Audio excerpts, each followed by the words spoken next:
کیا بات ہے راجو، تم کچھ پریشان دکھائی دے رہے ہو؟ بابا نے راجو کے چہرے کا بغور جائزہ لیتے ہوئے پوچھا۔ باس، وہ ٹائیگر، راجو ہکلایا۔ ٹائیگر کیا؟ بابا، دراصل ٹائیگر مجھ سے الجھ پڑا تھا اور میں نے اس کے دونوں ہاتھ توڑ دیے۔ بیچارہ اب دادا گیری کرنے کے لائق نہیں رہے گا۔ بس اتنی سی بات تھی، اس میں یہ راجو اتنا پریشان ہو رہا ہے۔ میرا انداز ایسا تھا جیسے میرے لیے یہ کوئی بہت معمولی بات ہو۔ میری بات سن کر وہ شخص جس کا تعارف ابھی بابا نے کروایا تھا صوفے سے اس طرح اچھل کر کھڑا ہو گیا جیسے اچانک صوفے میں سپرنگ نکل آئے ہوں۔ کیا کیا کیا کیا تم نے ٹائیگر کے دونوں ہاتھ توڑ دیے؟ مجھے لگتا ہے تم نے بہت زیادہ پی لی ہے۔ کیا ٹائیگر انسان نہیں؟ جب ٹائیگر انسان ہو کر لوگوں کے ہاتھ پاؤں توڑ سکتا ہے تو کیا میں انسان ہو کر اس کے ہاتھ نہیں توڑ سکتا؟ میں نے چبھتے ہوئے لہجے میں اس سے پوچھا۔ ناممکن، میں نہیں مانتا۔ تم ہاتھ توڑنے کی بات کرتے ہو، میں کہتا ہوں کہ تم اس کے علاقے کے قریب سے بھی نہیں گزر سکتے، اس نے مجھے چیلنج کرنے والے انداز میں کہا۔ ٹھیک ہے، کل ہم وہاں پر ہی چلیں گے جہاں ٹائیگر کا علاقہ ہے۔ تم جو کچھ دیکھنا چاہتے ہو اپنی آنکھوں سے دیکھ لینا۔ بابا، کیا آپ بھی میری بات پر یقین نہیں کریں گے؟ میں نے بابا سے مخاطب ہوتے ہوئے پوچھا۔ میں تمہارے بارے میں بہت کچھ جانتا ہوں، اس لیے مجھے یقین ہے کہ تم نے جو کہا وہ صحیح ہے، انہوں نے اپنے مخصوص انداز میں مسکراتے ہوئے کہا۔ دوسرے دن صبح ناشتے سے فارغ ہونے کے بعد میں نے راجو کو بلایا اور گاڑی نکالنے کے لیے کہا۔ راجو میری ہدایت سن کر خاموشی سے باہر چلا گیا۔ میرے باہر نکلنے سے پہلے بابا نے میرے قریب آتے ہوئے کہا، میں بھی تم لوگوں کے ساتھ چلتا ہوں۔ بابا، کیا مجھے کوئی پستول مل سکتی ہے؟ صرف اپنی حفاظت کے لیے۔ انہوں نے چند لمحے سوچنے کے بعد اندر والے کمرے سے ایک پسٹل لا کر میرے حوالے کر دی۔ میں نے اسے حفاظت سے اپنی جین کے اندر لگا لیا۔ ہم تینوں اکٹھے ہی باہر نکل آئے۔ راجو نے ڈرائیونگ سیٹ سنبھال لی۔ میں راجو کے برابر والی سیٹ پر بیٹھ گیا۔ بابا اور لندن چارہ گھر کا سربراہ پیچھے والی سیٹ پر بیٹھ گئے۔ گاڑی ایک جھٹکے سے چل پڑی۔ کوئی 20 منٹ کی ڈرائیونگ کے بعد ہم ٹائیگر کے علاقے میں پہنچ گئے۔ ٹائیگر مجھے سامنے ہی کھڑا نظر آ گیا۔ اس نے کالے رنگ کی ایک چادر اوڑھ رکھی تھی۔ وہ ہماری گاڑی کو دیکھ کر کتے کی طرح سے غرایا۔ کون بغیر اجازت ٹائیگر کے علاقے میں گھس آیا ہے؟ میں سائیڈ کا دروازہ کھول کر اترا تو مجھ پر نظر پڑتے ہی ٹائیگر بھیگی بلی بن گیا۔ وہ تیزی سے چلتا ہوا میرے پاس آیا۔ شیرو دادا، آپ اور یہاں؟ اس نے خوشامدانہ لہجے میں کہا۔ ٹائیگر، میرے ساتھ بابا بھی آئے ہیں، کیا تم مہمانوں کو چائے پانی نہیں پوچھو گے؟ میں نے طنزیہ لہجے میں کہا۔ میری آواز اتنی اونچی تھی کہ یقیناً وہاں پر کھڑے بہت سے لوگوں نے سنی ہوگی۔ وہ ٹائیگر جس کے نام سے سارا بمبئی کانپتا تھا، بمبئی کی پولیس فورس اس ٹائیگر پر ہاتھ نہیں ڈال سکتی تھی۔ ٹائیگر جس کے علاقے کا کوئی شخص ٹائیگر کا نام زبان پر نہیں لاتا تھا، وہ ٹائیگر آج میرے آگے کتنا بے بس تھا۔ ٹائیگر کو اپنی طاقت پر جتنا گھمنڈ تھا، آج اس کی بستی والوں کے سامنے اتنی ہی رسوائی ہو رہی تھی۔ طاقت کا نشہ بہت برا ہوتا ہے۔ میں نے نظریں گھما کر بابا کی طرف دیکھا تو وہ یقین اور بے یقینی کی ملی جلی کیفیت سے مجھے دیکھ رہے تھے۔ ہم چاروں اکٹھے ہی مکان میں داخل ہوئے۔ مکان میں داخل ہوتے ہی میں لاپرواہی سے صوفے پر جا بیٹھا۔ آپ لوگ بیٹھیں، میں ابھی آتا ہوں۔ ٹائیگر یہ کہتا ہوا مکان سے باہر نکل گیا۔ ٹائیگر کے باہر نکلتے ہی مجھے خطرے کا احساس ہو گیا۔ راجو، تمہارے پاس پسٹل موجود ہے نا؟ میں نے تیزی سے پوچھا۔ ہاں، لیکن ویکن کو چھوڑو، فوراً یہاں سے نکلو۔ بابا، آپ دونوں یہاں اطمینان سے بیٹھے رہیے۔ میں نے راجو کا ہاتھ پکڑا اور تیزی سے مکان سے باہر نکل کر مکان کے عقب میں پہنچ گیا۔ صرف 10 سیکنڈ بعد میں نے 8-10 مسلح افراد کو مکان میں داخل ہوتے دیکھا۔ ان سب سے پیچھے ٹائیگر تھا۔ میں نے تیزی سے اپنی جگہ چھوڑی اور ٹائیگر کے عقب میں پہنچ گیا۔ پہلے ہی میں ہاتھ لے چکا تھا۔ میں نے پسٹل کی نال ٹائیگر کی کمر سے لگاتے ہوئے کہا، کتے کی دم 100 سال بھی نلکی میں رہے لیکن پھر بھی تمہاری طرح ٹیڑھی ہی رہے گی، سیدھی نہیں ہوگی۔ میں اسے دھکیلتا ہوا مکان کے دروازے تک لے آیا۔ خبردار، کوئی اپنی جگہ سے حرکت نہیں کرے گا، نہیں تو تمہارے ٹائیگر کی کھوپڑی میں روشن دان کھول دوں گا۔ اپنے اپنے ہتھیار پھینک کر ہاتھ اوپر کر کے کھڑے ہو جاؤ۔ سب میری ہدایت پر فوراً عمل کر چکے تھے۔ راجو، کہیں سے رسی تلاش کرو۔ راجو کو رسی تو نہ مل سکی، البتہ اس نے بیڈ کی چادر کو پھاڑ کر رسی بنا ڈالا۔ میں نے اس رسی سے ٹائیگر کو باندھ کر صوفے پر ڈال دیا۔ راجو، اس کا خیال رکھنا، میں ابھی آتا ہوں۔ میں اندر جا کر کچن تلاش کرنے لگا۔ چند منٹ بعد ہی میں کچن تلاش کرنے میں کامیاب ہو گیا۔ گیس لائن پر لگا ربڑ کا پائپ کھینچ کر میں نے توڑ دیا۔ پورے کچن میں گیس کی بدبو پھیل گئی۔ آہستہ آہستہ یہ بدبو کمروں میں پھیلنا شروع ہو گئی۔ میں دوڑتا ہوا دوبارہ بابا کے پاس پہنچ گیا۔ آپ لوگ چل کر گاڑی میں بیٹھیں، میں آ رہا ہوں۔ راجو، گاڑی سٹارٹ رکھنا۔ وہ تینوں جیسے ہی باہر نکلے، میں بھی الٹا چلتے ہوئے دروازے تک پہنچ گیا۔ دروازے پر کھڑے ہو کر میں نے کچن سے اٹھائی ہوئی ماچس نکالی اور ایک دیا سلائی جلا کر صوفے کی طرف اچھال دی۔ دوسرے ہی لمحے پھیلی ہوئی گیس نے آگ پکڑ لی۔ میں نے فوراً ہی دروازے سے باہر نکل کر دروازہ باہر سے بند کر دیا۔ میں تیزی سے دوڑتا ہوا گاڑی تک پہنچ گیا۔ میں جیسے ہی گاڑی کی سیٹ پر بیٹھا، پورا مکان اس وقت تک آگ کی لپیٹ میں آ چکا تھا۔ مکان سے اٹھنے والے شعلے آسمان سے باتیں کر رہے تھے۔ پوری بستی کے لوگ مکان کے گرد جمع ہوتے جا رہے تھے۔ سلیمان صاحب، اب آپ کی کیا رائے ہے ٹائیگر کے بارے میں نے مسکراتے ہوئے پوچھا۔ شہریار صاحب، اگر میں نے اپنی آنکھوں سے یہ سب کچھ نہ دیکھا ہوتا تو آپ کی بات پر کبھی یقین نہ کرتا، اس نے ندامت آمیز لہجے میں کہا۔ تمہیں یہ شک کس طرح ہوا کہ یہ ہم پر حملہ کرنے آ رہا ہے؟ بابا نے مجھ سے پوچھا۔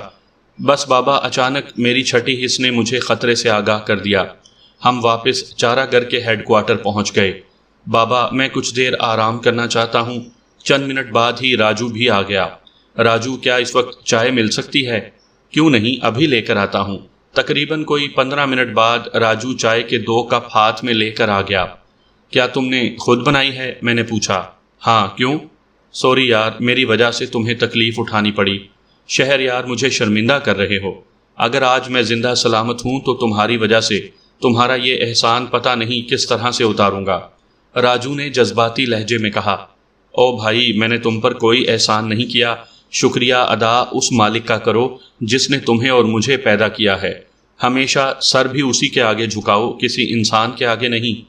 راجو، میرا ایک کام کر دو، مجھے کچھ ایسی کتابیں چاہیے جن میں یادداشت کھو جانے کے متعلق کوئی مواد مل سکے۔ اچھا، اب تم آرام کرو، شام کو ملاقات ہوگی تو کتابیں بھی ساتھ ہوں گی۔ یہ کہہ کر راجو کمرے سے باہر نکلتا چلا گیا۔ میں راجو کے جاتے ہی نرم و ملائم بیڈ پر گر پڑا۔ اچانک ایک جھٹکے سے میری آنکھ کھل گئی۔ کوئی دروازے پر بہت تیزی سے دستک دے رہا تھا۔ میں نے جیسے ہی دروازہ اٹھ کر کھولا، سامنے بابا کو کھڑے ہوئے پایا۔ وہ کافی بدحواس نظر آ رہے تھے۔ کیا بات ہے بابا؟ میں نے بےتابی سے پوچھا۔ راجو ہسپتال میں ہے، اسے 3 گولیاں لگی ہیں۔ کیا؟ راجو کو گولیاں لگنے کا سن کر میرے جسم میں خون کی گردش تیز ہو گئی تھی۔ میں بابا کے ساتھ بڑی تیزی کے ساتھ ہسپتال پہنچا۔ میں نے ڈاکٹر سے ملتے ہی راجو کے بارے میں دریافت کیا۔ ابھی ہم کچھ نہیں کہہ سکتے ہیں، کل صبح کے بعد ہی کچھ پتہ چلے گا۔ 3 گولیاں جسم سے نکالی جا چکی ہیں۔ بابا ڈاکٹر کے کمرے سے باہر کے بینچ پر بیٹھ گئے۔ بابا، یہ سب کیسے ہوا؟ بیٹا، ٹائیگر کی بدولت۔ ٹائیگر اب تک زندہ ہے؟ میں نے ان کی بات درمیان میں کاٹتے ہوئے پوچھا۔ ٹائیگر نہ صرف زندہ ہے بلکہ اس کے پورے جسم پر اب کوئی خراش تک باقی نہیں ہے۔ اس کے ہاتھ تک صحیح سلامت ہیں۔ قبل اس کے کہ ہمارے درمیان کوئی بات ہوتی، میں نے ٹائیگر کو پھولوں کا گلدستہ دونوں ہاتھوں میں اٹھائے اپنی طرف آتے دیکھا۔ ٹائیگر کے پیچھے آنے والی شخصیت پر میری نظر پڑی تو میرے پورے جسم میں سنسناہٹ ہونے لگی۔ وہ پنڈت گردھاری لال کے سوا کوئی نہ تھا جس کی وجہ سے میں یہاں تک پہنچا تھا۔ میں اپنی جگہ سے اچھل کر کھڑا ہو گیا۔ گردھاری لال، اب تمہارا کوئی بندوبست کرنا پڑے گا، میں نے گردھاری لال کو حقارت سے گھورتے ہوئے کہا۔ دھیرج بالک، دھیرج۔ یدھ کرنے کے لیے تو ابھی بہت سمے پڑا ہے۔ ابھی تو ہم صرف یہ دینے آئے ہیں۔ تمہارے متر کے بارے میں سن کر دکھ ہوا، بھگوان اس پر دیا کرے، گردھاری لال نے طنز کی۔ گردھاری لال، میں حلق کے بل چیخا۔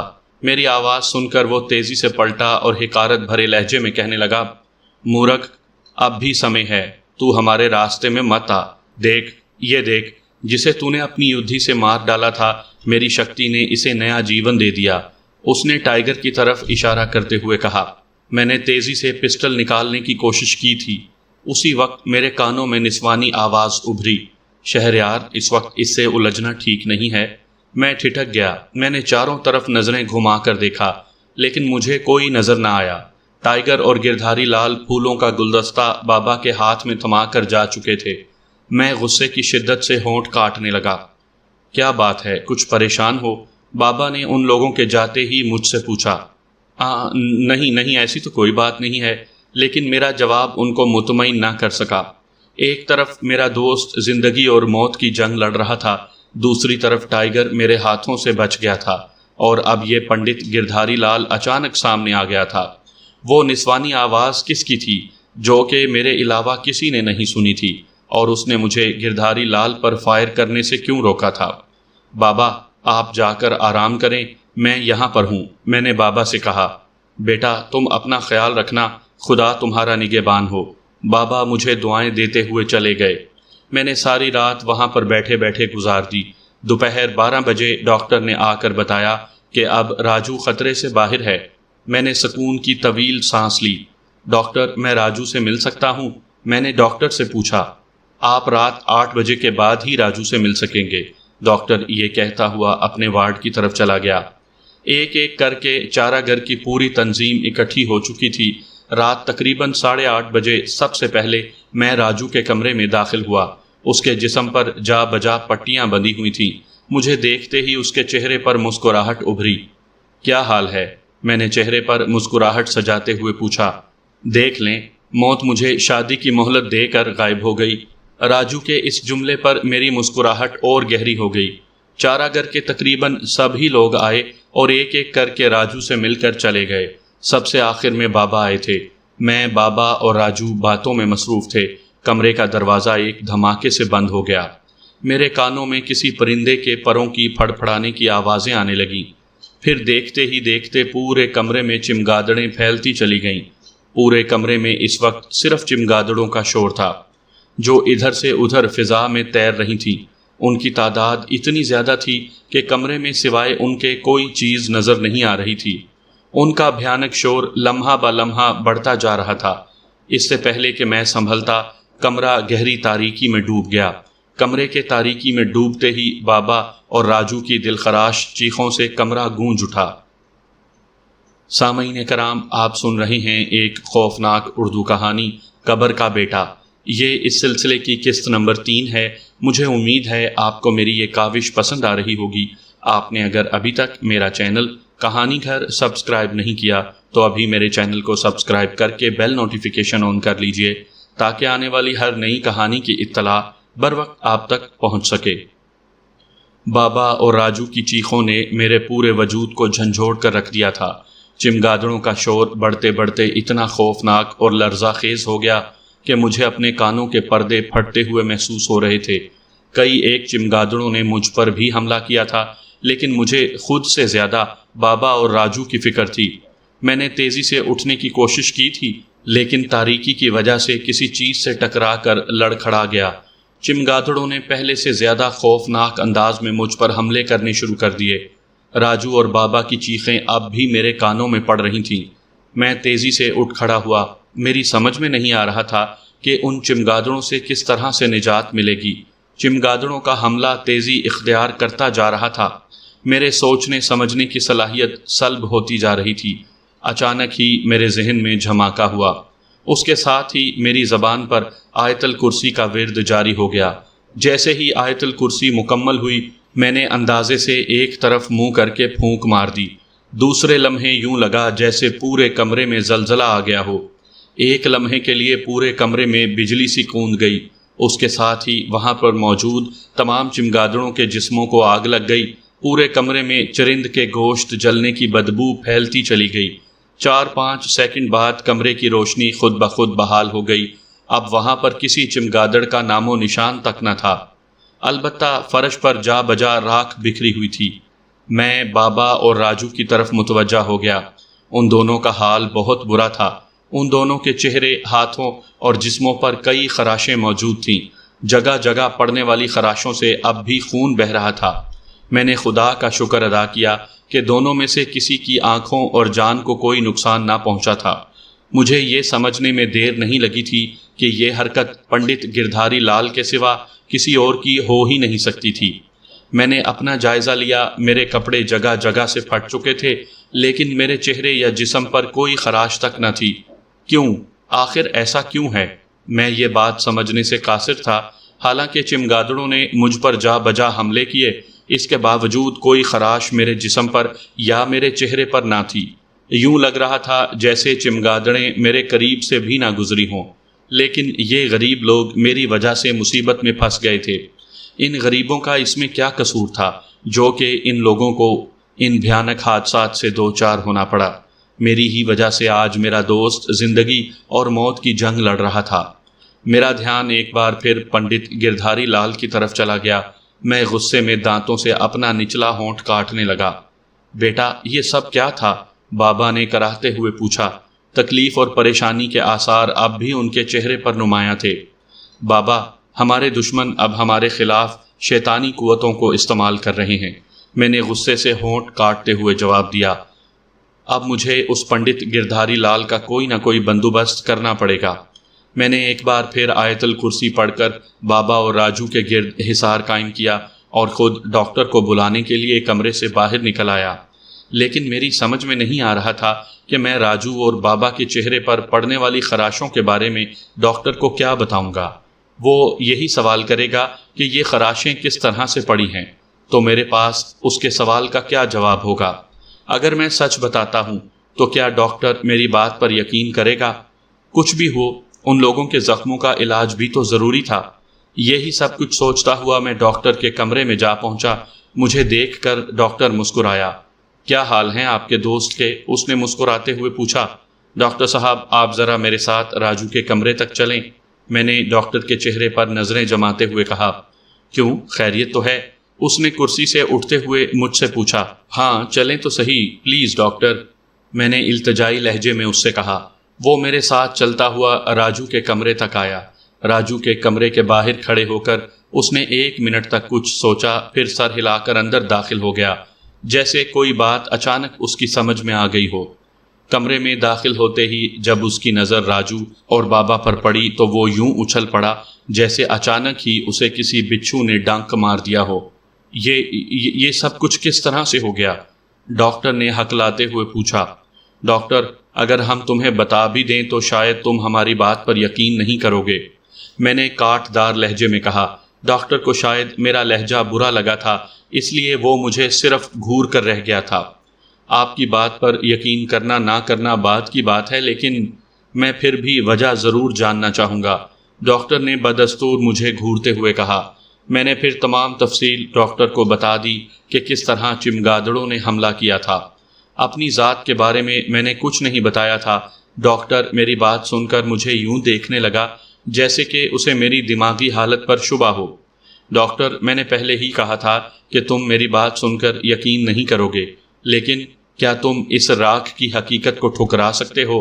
میں نے فرش پر بکھری ہوئی راکھ ڈاکٹر کی آنکھوں کے سامنے نچاتے ہوئے کہا۔ چند لمحے تو وہ میرے ہاتھ میں بکھری ہوئی راکھ کو بڑے غور سے دیکھتا رہا۔ اس کے بعد میز پر رکھے رف پیڈ میں سے ایک کاغذ پھاڑ کر میرے ہاتھ سے لی ہوئی راکھ اس کاغذ میں باندھ کر اس نے جیب میں رکھ لی۔ میں اس کی اس حرکت کو خاموشی سے دیکھتا رہا۔ ڈاکٹر نے پڑیا کو جیب میں رکھ لیا تو راجو اور بابا کی طرف متوجہ ہوا۔ کئی منٹ تک تو وہ ان دونوں کے زخموں کا جائزہ لیتا رہا، پھر اس نے میز پر رکھے انٹرکام کو اٹھا کر کسی کو کوئی ہدایت کی جو کہ میں دور ہونے کی وجہ سے سن نہ سکا۔ کوئی 4 یا 5 منٹ بعد ہی ایک خوبصورت سی نرس ہاتھوں میں اسٹیل کی ٹرے کی ساخت کی کوئی چیز اٹھائے ہوئے اندر داخل ہوئی۔ اس ٹرے میں مختلف قسم کی ادویات اور مرہم کی ٹیوبیں موجود تھیں۔ جیسے ہی نرس ڈاکٹر کے پاس پہنچی، ڈاکٹر تیزی سے اپنے کام میں مصروف ہو گیا۔ وہ کسی ماہر ڈاکٹر کی طرح سے ان کے زخموں کو صاف کرتا جا رہا تھا اور ان پر مرہم لگاتا جا رہا تھا۔ کوئی آدھے گھنٹے تک ڈاکٹر انہماک سے اپنے کام میں مصروف رہا اور میں بغور اس کی ایک ایک حرکت کا جائزہ لیتا رہا، مگر وہ میری طرف سے بے نیاز اپنے کام میں مصروف رہا۔ راجو کے آخری زخم پر مرہم لگاتے ہوئے ڈاکٹر کہنے لگا، شکر کریں کہ انہوں نے زیادہ اچھل کود کرنے کی کوشش نہیں کی تھی، نہیں تو کسی بھی لمحے ان کو اپنی جان سے ہاتھ دھونے پڑ سکتے تھے۔ ڈاکٹر، میں اتنی جلدی مرنے والا نہیں ہوں، راجو نے مسکراتے ہوئے کہا۔ میں نے خدا کا شکر ادا کیا کہ وہ ان حالات میں اپنے ہوش و حواس میں قائم تھا، ورنہ ان حالات اور اس حالت میں اچھے آدمی کا دماغ کام کرنا چھوڑ دیتا ہے۔ ڈاکٹر بھی راجو کی یہ بات سن کر مسکرائے بغیر نہ رہ سکا۔ آپ کو اب مکمل آرام کی ضرورت ہے، اس لیے جتنا ہو سکے کم باتیں کریں، ڈاکٹر نے راجو کو ہدایت کرتے ہوئے کہا۔ راجو نے ڈاکٹر کی ہدایت پر فوراً آنکھیں بند کر لیں۔ ڈاکٹر کمرے سے باہر چلا گیا تو میں نے بابا کو مخاطب کرتے ہوئے کہا، بابا اپنے کسی آدمی کو یہاں کی نگرانی پر لگا دیں اور آپ گھر جا کر آرام کریں۔ اور بیٹا تم کہاں جاؤ گے؟ انہوں نے میرے سراپے کا جائزہ لیتے ہوئے کہا۔ مجھے ایک کام ہے، ذرا اسے نمٹا کر آتا ہوں، میں نے بابا سے نظریں چراتے ہوئے کہا۔ اس سے پیشتر کہ بابا مجھ سے مزید کوئی سوال کرتے، میں تیزی سے چلتا ہوا کمرے سے باہر نکل آیا۔ میرے ذہن میں اس وقت ایک ہی دھن سوار تھی، انتقام، اپنے دوست اور بابا کی اس حالت کا انتقام۔ میں نے تیزی سے سڑک پر پہنچ کر ایک ٹیکسی روکی، لیکن جب میں نے اسے ٹائیگر کے علاقے کا پتہ دیا تو وہ کانوں کو ہاتھ لگاتا ہوا اتنی تیزی سے چلا گیا جیسے اس کے پیچھے پولیس لگی ہو۔ میں نے 2-3 بار کوشش کی لیکن کوئی ٹیکسی والا وہاں جانے کو تیار ہی نہیں تھا۔ مجھے ایک ٹیکسی والا دور سے آتا نظر آ گیا۔ جیسے ہی وہ میرے قریب آنے لگا میں نے ہاتھ سے رکنے کا اشارہ کیا۔ ٹیکسی روکتے ہی میں پچھلا دروازہ کھول کر اس میں بیٹھ گیا۔ کہاں جانا ہے باؤ جی؟ اس نے گردن میری طرف گھماتے ہوئے پوچھا۔ ٹائیگر کو جانتے ہو نا؟ میں نے تیز لہجے میں پوچھا۔ ٹائیگر؟ ٹیکسی ڈرائیور ٹائیگر کا نام سن کر بری طرح سے بوکھلا گیا تھا۔ ہاں ٹائیگر، مجھے اس کی بستی میں جانا ہے۔ میں نے دانستہ لہجے کو سخت کر لیا تھا۔ باؤ جی کیوں اپنی اور میری موت کو دعوت دے رہے ہو؟ تم اس کو نہیں جانتا ہے مگر شٹ اپ۔ اب اگر تم نے بکواس کی تو تمہاری لاش بھی یہاں سے اٹھانے والا کوئی نہیں ہوگا۔ میں نے پسٹل نکالتے ہی پسٹل کی نال ٹیکسی ڈرائیور کی گردن سے لگاتے ہوئے سخت لہجے میں کہا۔ پسٹل کی نال گردن پر محسوس کرتے ہی اس کے چہرے پر خوف کے آثار نمایاں ہو گئے۔ اس نے بالکل خاموشی سے ٹیکسی گیئر میں ڈال کر آگے بڑھا دی۔ تقریباً 15-20 منٹ کی ڈرائیونگ کے بعد ہم ٹائیگر کی بستی کے بالکل نزدیک پہنچ گئے۔ میں نے ٹیکسی ٹائیگر کے علاقے سے کافی دور رکوائی تھی۔ ٹیکسی سے اتر کر میں نے پرس میں سے 100 کا ایک نوٹ نکال کر ٹیکسی ڈرائیور کو دیا اور تیزی سے ٹائیگر کے علاقے میں داخل ہو گیا۔ میں نے پیچھے مڑ کر دیکھنے کی زحمت ہی نہیں کی تھی کہ میرے بارے میں ٹیکسی ڈرائیور کے تاثرات کیا ہیں۔ ٹائیگر میں بستی میں داخل ہوتے ہی اس طرح سے گرجا تھا کہ پوری بستی میری طرف متوجہ ہو گئی تھی۔ 3 آدمی گنے لیے میری طرف بڑھے۔ کون ہو تم؟ ان میں سے ایک نے میرے قریب آتے ہوئے اسپاٹ لہجے میں پوچھا۔ ٹائیگر کہاں ہے؟ میں نے اس کی آنکھوں میں آنکھیں ڈالتے ہوئے کہا۔ دوسرا آدمی تیزی سے میری طرف بڑھنے لگا۔ میرے قریب آنے سے پہلے ہی میری پسٹل نے شعلہ اگل دیا اور وہ دھم کی آواز کے ساتھ ہی زمین پر ڈھیر ہو گیا۔ اس کے زمین پر ڈھیر ہوتے ہی میں نے تیزی سے اپنی جگہ چھوڑ دی تھی۔ اگر مجھے ایک لمحے کی بھی دیر ہو جاتی تو نہ جانے کتنی گولیاں میرے جسم کو چھو چکی تھیں۔ میں نے تیزی سے پلٹ کر فائر مارا، گولی ٹھیک اس کے دل کے پاس لگی تھی۔ تیسرے آدمی نے بھاگنے کی کوشش کی تھی لیکن میں اسے بھاگنے کا کوئی موقع دینا نہیں چاہتا تھا۔ میں نے ایک ہی جست میں اسے جا لیا۔ ہاں اب تم بتاتے ہو ٹائیگر کہاں ہے یا؟ میں نے پسٹل اس کی کن پٹی سے لگاتے ہوئے کہا۔ نہیں، چاہے تم مجھے جان سے مار دو میں نہیں بتاؤں گا، اس نے مجھے حقارت سے گھورتے ہوئے کہا۔ میں نے جنونی انداز میں اس کے گھٹنے پر فائر مارا۔ بتاؤ ٹائیگر کہاں ہے؟ بولو ورنہ۔ اس کے ساتھ ہی میں نے دوسرا فائر اس کے دوسرے گھٹنے پر کیا۔ اس کی دلخراش چیخوں سے پوری بستی گونج اٹھی تھی۔ بتاؤ ورنہ۔ میں بالکل وحشی بن چکا تھا، میرا انداز اتنا جارحانہ ہو گیا تھا۔ بتاتے ہو یا؟ میں نے جملہ دانستہ ادھورا چھوڑ دیا۔ وہ پنڈت گردھاری لال کے ساتھ گیا ہوا ہے، اس نے اٹک اٹک کر بتایا۔ کہاں گیا ہوا ہے؟ میں نے پسٹل کو ہاتھوں میں گھماتے ہوئے پوچھا۔ یہ تو مجھے پتہ نہیں ہے۔ ہاں میں نے ان کی باتیں سنی تھی، وہ لوگ کسی چارہ گھر کے ہیڈ کوارٹر کی بات کر رہے تھے۔ کیا کہہ رہے تھے وہ چارہ گھر کے ہیڈ کوارٹر کے متعلق؟ میں نے تیز لہجے میں پوچھا۔ یہ تو مجھے پتہ نہیں ہے۔ تم یہاں ٹائیگر کے پاس نئے آئے ہو نا؟ میں نے کھڑے ہوتے ہوئے پوچھا۔ ہاں صرف 3 دن ہوئے ہیں، اس نے کراتے ہوئے کہا۔ میں تمہیں اس لیے زندہ چھوڑ رہا ہوں کہ تم نے میرے ساتھ تعاون کیا ہے۔ اس کے ساتھ ہی میں تیزی سے دوڑتا ہوا بستی سے باہر نکل آیا۔ میں جلد از جلد چارہ گھر کے ہیڈ کوارٹر پہنچ جانا چاہتا تھا۔ اتنی جلدی کرنے کے باوجود مجھے چارہ گھر کے ہیڈ کوارٹر پہنچنے میں 40 منٹ لگ گئے۔ میں جیسے ہی چارہ گر کے ہیڈ کوارٹر کے پاس پہنچا تو پورا چارہ گر کا ہیڈ کوارٹر کھنڈرات میں تبدیل ہو چکا تھا۔ وہاں اس قدر رش تھا کہ میرا وہاں تک پہنچنا مشکل ہی نہیں بلکہ ناممکن تھا۔ بابا کی موت کا تصور کر کے ہی میری آنکھوں سے آنسوؤں کا سیلاب امڈ آیا۔ مجھے یوں لگ رہا تھا جیسے ان سب کا میں قاتل ہوں۔ جو کچھ بھی ہوا تھا میری وجہ سے ہوا تھا۔ ہاں، میں ہوں ان سب کی موت کا ذمہ دار۔ میں قاتل ہوں، میں ہوں ان کا قاتل۔ میں ہذیانی انداز میں چیخنے لگا۔ ٹیکسی ڈرائیور بوکھلا کر مجھے دیکھنے لگا۔ نہیں، کچھ بھی نہیں ہوا، میں نے ٹیکسی ڈرائیور کو پیسے دیتے ہوئے کہا اور ٹیکسی سے نیچے اتر آیا۔ میری حالت اس وقت دیوانوں جیسی ہو رہی تھی۔ میرا دل چاہ رہا تھا کہ اپنے بال نوچ لوں اور گریبان پھاڑ کر سڑکوں پر نکل جاؤں۔ میں نڈھال قدموں سے فٹ پاتھ پر چل رہا تھا۔ میری سمجھ میں نہیں آ رہا تھا کہ کہاں جاؤں اور کیا کروں۔ مجھے میرے دشمنوں نے بابا کے سائے سے بھی محروم کر دیا تھا۔ آج میں ایک بار پھر یتیم ہو گیا تھا۔ میں راجو کے پاس کیا منہ لے کر جاتا؟ اسے بھی بابا سے بے انتہا محبت تھی۔ میں اسے بابا کے موت کی خبر کس طرح سے دوں گا؟ اتنی ہمت اپنے اندر کہاں سے لاؤں گا؟ میں جو یہ سب کچھ سوچتا ہوا ایک بار پھر ٹیکسی سٹینڈ تک پہنچ گیا۔ 10 منٹ بعد ہی میں ہسپتال کے گیٹ میں داخل ہو رہا تھا۔ جب میں راجو کے کمرے میں داخل ہوا تو اس نے مسکرا کر میرا استقبال کیا۔ کتنے سکون میں ہے یہ اس وقت۔ میں اس وقت اس کو بابا کے بارے میں بتا دوں اور اس کا سکون درہم برہم کر دوں۔ میں سوچ رہا تھا مجھے کیا کرنا چاہیے۔ کیا بات ہے شہریار، کچھ پریشان دکھائی دیتے ہو؟ راجو نے اپنے مخصوص انداز میں مسکراتے ہوئے کہا۔ راجو، وہ… اس سے پیشتر کہ میں اپنا جملہ مکمل کرتا کمرے کا دروازہ کھلا اور بابا مسکراتے ہوئے اندر داخل ہوئے۔ بابا کو دیکھ کر میں یوں اچھل پڑا جیسے کہ اچانک میرے پیروں کے نیچے سے سپرنگ نکل آئے ہوں۔ بابا، آپ حیات ہیں؟ خوشی کے مارے میری زبان سے الفاظ ادا نہیں ہو پا رہے تھے۔ ہاں بیٹا، ہم مسلمانوں کا عقیدہ ہے کہ مارنے والے سے بچانے والا بڑا ہے، اور جس وقت عمارت میں دھماکہ ہوا تھا اس وقت عمارت میں ہمارا صرف ایک ہی آدمی تھا۔ میری آنکھوں سے ایک بار پھر آنسو روا ہو گئے۔ میں دوڑتا ہوا جا کر بابا کے سینے سے لگ گیا۔ نہ جانے کتنی دیر تک میں بابا کے سینے سے لگ کر آنسو بہاتا رہا۔ اس میں رونے والی کون سی بات ہے؟ بابا نے مجھے خود سے الگ کرتے ہوئے کہا۔ بابا، یہ تو خوشی کے آنسو ہیں، میں نے بابا سے الگ ہوتے ہوئے کہا۔ بابا، یہ سب ہوا کیسے؟ میں نے قریب رکھی ہوئی میز پر بیٹھتے ہوئے پوچھا۔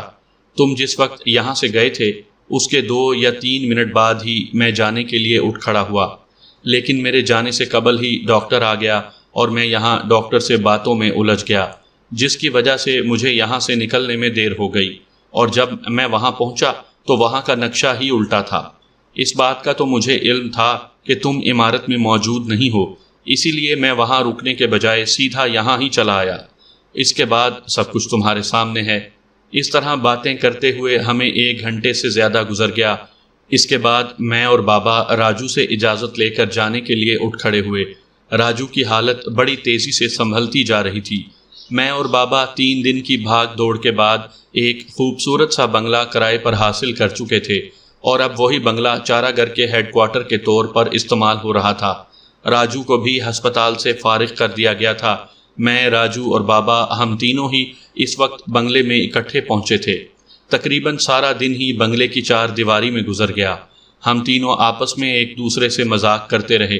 رات کو 11 بجے میں اپنے بیڈ روم میں پہنچا اور نڈھال سا ہو کر اپنے بیڈ پر جا گرا۔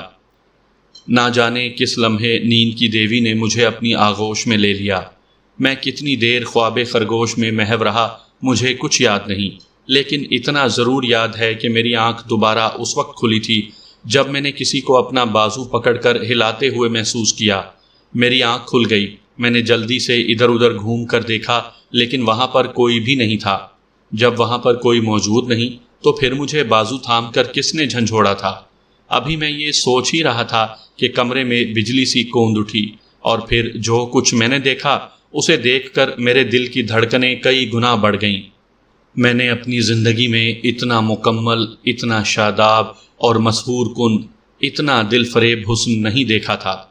اس کے خد و خال دنیا کی تمام عورتوں سے مختلف، یونانی لڑکیوں سے کسی قدر مشابہ اور سب سے جدا تھے۔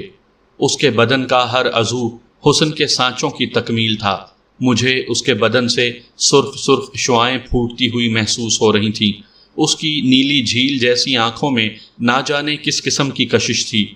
ایسا معلوم ہو رہا تھا جیسے میں ان میں غرق ہو جاؤں گا۔ اس کا رنگ گلابی تھا اور ہونٹوں پر فاتحانہ مسکراہٹ تھی۔ اے قبر کے بیٹے، میری طرف سے آداب۔ جذبات میں ڈوبی ہوئی ایک دل نشین اور سحر زدہ آواز میرے جسم و جاں کو لرزائے بر اندام کر گئی۔